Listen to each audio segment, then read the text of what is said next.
How did I become friends with Sam the Cooking Guy? Not only are we friends, but more importantly, he's been a mentor to me. My name's Shawn. I own Cali BBQ and Cali BBQ Media in San Diego. We are celebrating 17 years in the restaurant business. We've done over $35 million in sales. We almost failed, closed our doors, and somehow we have survived and thrived. We also own a media company. We didn't make any money doing that for 5 years. Now we've done over $2 million in brand deals, sponsorships. And why do we create this content? And why do you care?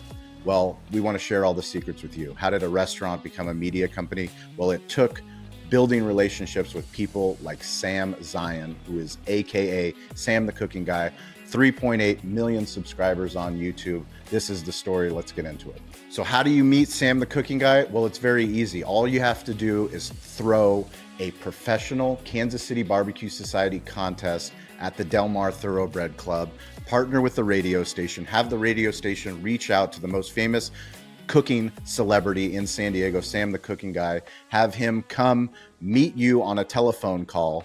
This was probably one of my favorite phone calls that I ever received because we were coordinating between a PR team for the racetrack, a PR team for the radio station, Sam the Cooking Guy, and myself.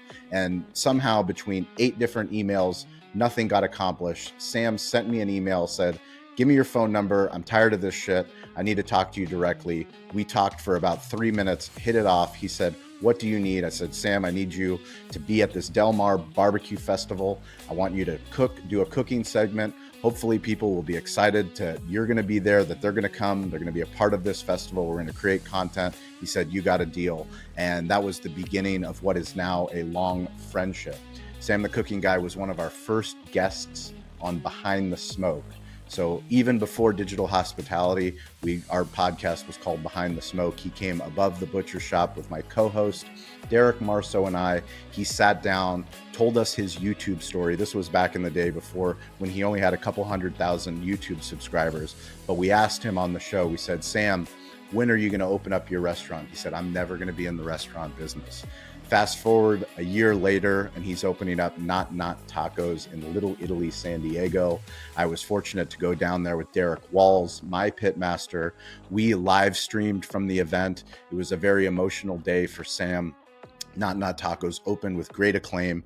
People lines out the door, and people were really excited about an incredible concept. During this time, him and I built a friendship.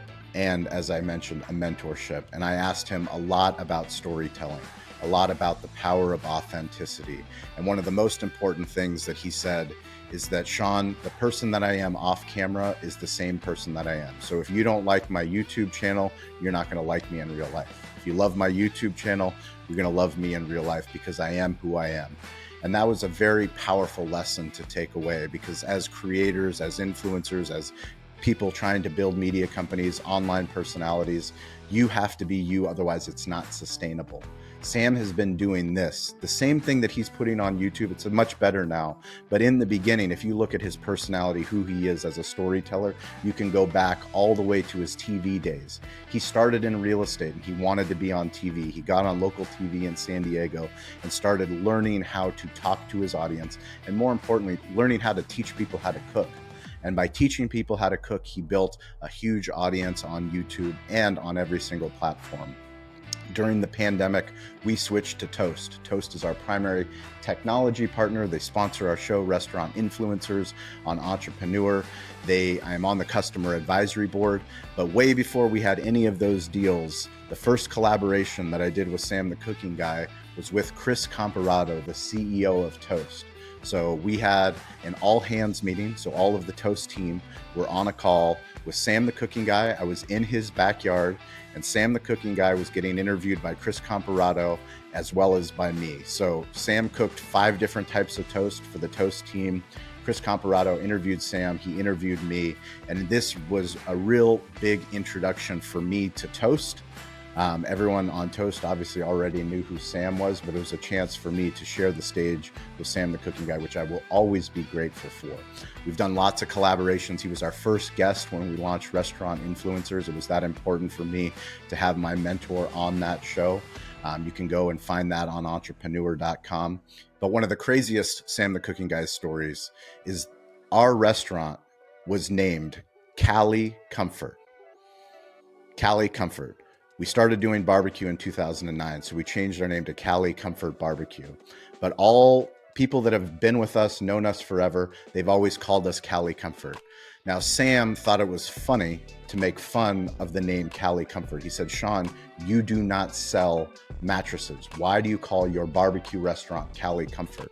And as we started opening up additional locations in San Diego, this became a running joke. So whether we were on the local news or we were doing YouTube content or podcast content, he would give me a hard time. I eventually changed the name to Cali BBQ. Why? Because it was a good branding play. It was a good branding lesson. But now every time that I go on the news, every time I have the opportunity, I say that Sam, the cooking guy, shamed me into changing the name of our business from Cali Comfort to Cali BBQ. Of us for so long, we had to rebrand.